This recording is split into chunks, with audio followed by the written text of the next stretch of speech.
Ola, chamame Mucha, son de Cardiña, San Adrián de Cobres e traballei toda a vida na batea.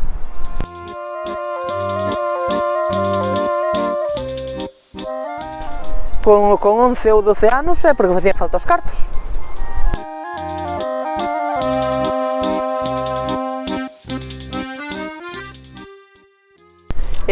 Accidentes, non, chegábamos nunha chalana, subir para arriba por unha escaleira que había para entrar para dentro da batea.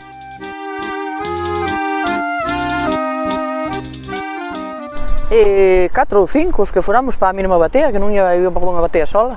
Cada chalana ia para a súa batea.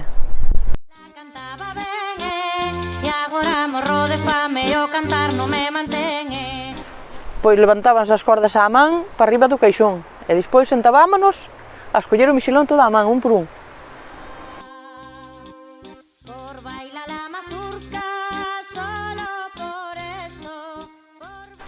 3 ou 4.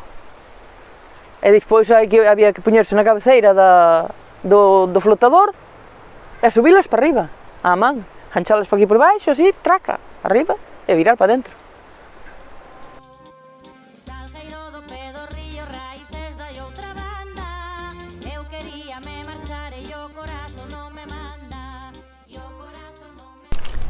É menos dura porque agora hai máis maquinarias e antes non había maquinaria ningunha, que todo era á man.